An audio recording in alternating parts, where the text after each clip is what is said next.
Сәлем. Негізі Заманбек фильміне шолу жасағым келмеген еді о баста. Өйткені әшейінде Рамазан Амантай түскен фильмдер кезінде бір момент болды ғой, айына 2 фильм шығатын Рамазан Амантаймен. Олардың барлығы қарапайым попкорндық комедиялар, және олар туралы бір айтатын терең ой жоқ сияқты болды. Мен үшін солай көрінді. Бірақ Заманбекті көрдім, және Заманбекті көргенде бұл фильм басқа комедиялардан ерекшеленетінін түсіндім, және сол ерекшеліктер туралы бүгін айтқым келді. Ендеше жайғасыңыздар. Менің есімім Мират Ниетов, бұл Миратрикс, біз бастаймыз. Сюжетіне тоқталайық. Әкесіне наразы басты кейіпкер көлікпен байланысты бір жағдайға ұшырап, өткен шаққа түседі де әкесінің жас кезін өз көзімен көреді. Сюжеті таныс болып көрініп жатқан жоқ па? Майда «Сәлем, папа» деген фильм шықты. Оның сюжеті мынандай. Онда да әкесіне сұрақтары бар бала көлікпен байланысты бір жағдайға ұшырап, өткен шаққа түседі де әкесінің жас кезін өз көзімен көреді. Екі кинода да жаңағы жас әкелері үлкен бір авторитет болып шығады. «Сәлем, папа» да 2006 жылы оқиғаға түссе, басты кейіпкер бұл жерде 1994 жылы оқиғаға түседі кейіпкер. Және «Сәлем, папа» комедия араласқан драма болса, Заманбек драма араласқан комедия. Сондай айырмашылықтары бар. «Сәлем, папа» болашаққа оралудағы әке мен бала тақырыбындағы автордың өз ой пікірі болса, Заманбек берілген тақырыптағы әзілгештердің фантазиясы болып көрінеді. Содан болар Заманбектегі әзілдер кішкене КВН-ға ұқсайды.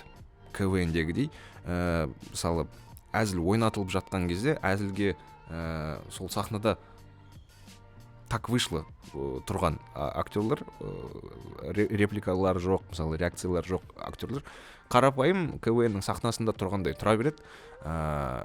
Кейіпкер жаңағы әзілін жеткізіп жатқан кезде барлығы соған қарап тұрады. Уақытта басқаша өтетін сияқты, кішкене фильмнің ритмикасын түсінбей, содан болар кішкене кейіпкердің өтіп жатқан жолын, жаңағы сюжеттік аркасын түсінбейтін сияқтысың. Өйткені кішкене жағдай ситком сияқты, ешнәрсе өзгермейтін сияқты, кейіпкерлерде өзгермейтін сияқты. Өйткені ситком әшейін әзілдің ситуациясы болды, әзіл болды, ары қарай кеттік.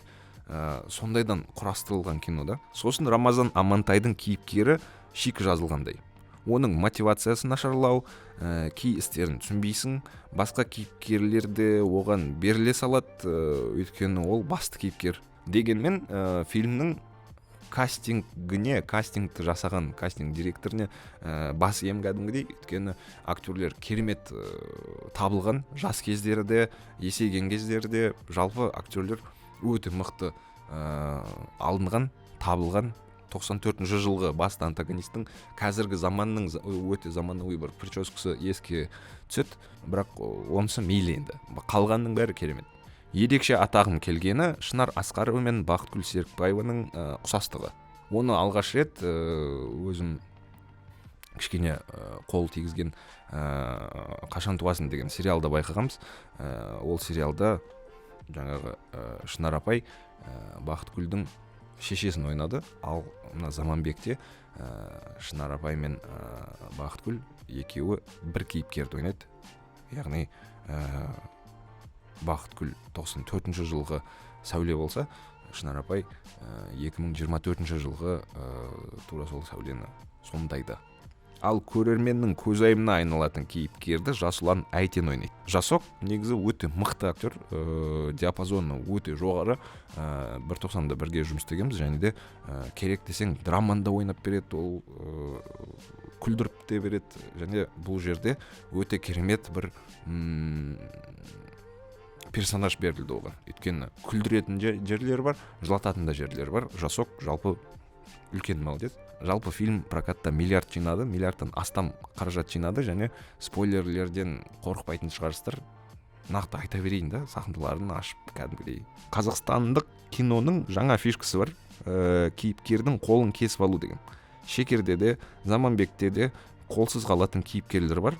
бұл фишка жұлдызды соғыстарда да өз орнын тапқан. Оны қаншама жыл бұрын әзілдеген бұл туралы, және осы фишка Қазақстанға да жетті. Біздің жаңа гримерлар бір жаққа барып, қолды қалай экранда дұрыс кесу керек екені деген бір сабақ өткен сияқты.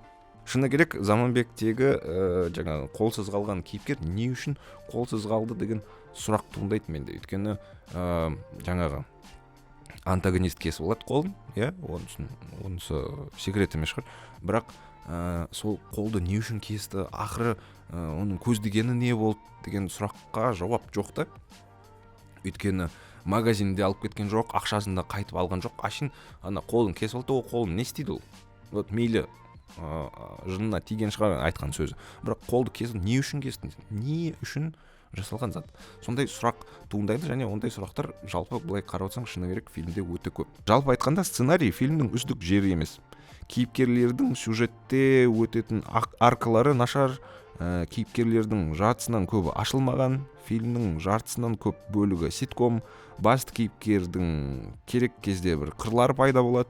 Алайда мені таңғалдырған жайт, от души күліп алатын да, кәдімгідей жылайтын да сахналар өте көп.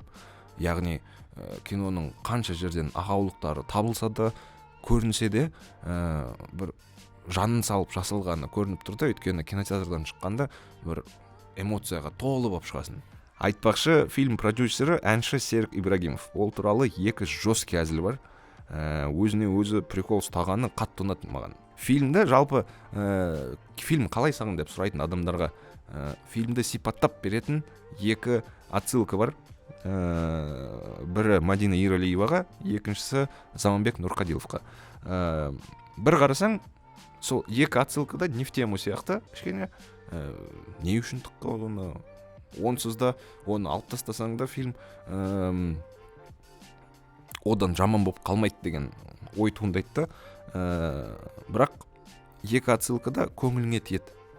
Өйткені сен ол кісілердің өмірлері қалай аяқталғанын білесің, және соларды бір қайта көргендей боласың да, және оларға бір кішкене жаңағы басты кейіпкер Азат сияқты абайлап жүріңізші деп айтқың келеді, және соны айтқандай боласың, бір кішкене жаныңа кіретін заттан ол кәдімгідей. То есть осындай кино өте көп. Любой сахнаны алып тастасаң ешнәрсе өзгермейтін сияқты да, бірақ әр сахнасында бір дәм бар. Ең бастысы бір дәм, бір эмоция бар әр сахнасында. Сондай бір өте қызықты ерекше кино шықты. Жалпы фильм араласып кеткен бір салатқа ұқсайды. Ұйқаспайтын сілтемелер, шикі кейіпкерлер, ностальгия, ахуалды приколдар, комедия, драма, фантастика. Басты кейіпкер мән-жайтты көрерменге түсіндіру үшін өзімен өз сөйлейтіні бар. Bir кезде төртінші қабырға бұзылады. Каша, в общем. Кей сахналарда ірі кадрлар жетпейді. Мысалы, мен үшін фильмнің басты сахнасы болып көрінген бір сахнада толығымен общий план. Екі адам бір-бірімен сөйлеп жатыр.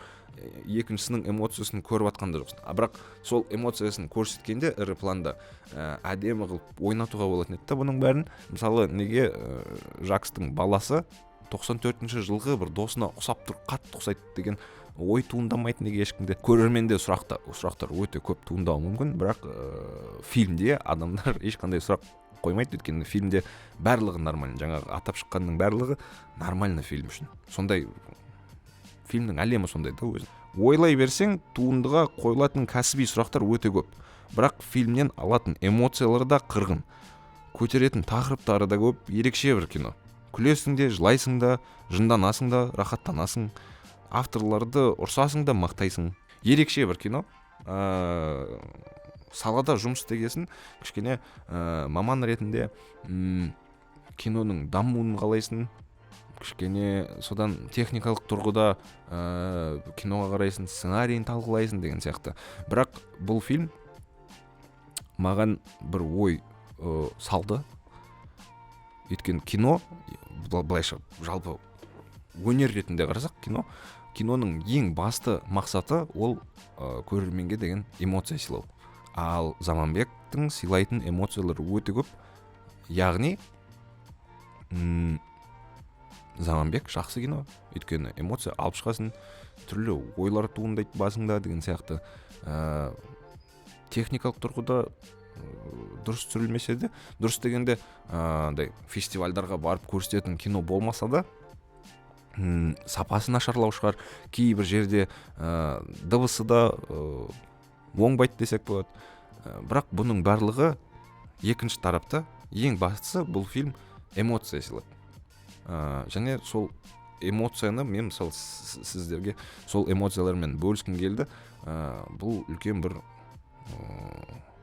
дүние ғой, былай қарап тұрсаң. Өйткені киноның бастысы, қайталап айтамын, киноның басты мақсаты эмоция сыйлау. Ал Заманбек эмоция сыйлайды. Демек, Заманбек жаман кино емес деген қорытынды ойға келдім. Басқа менің айтарым жоқ. Келесіде жезтырнақта көрсеміз. Жақсы кино көріңіздер.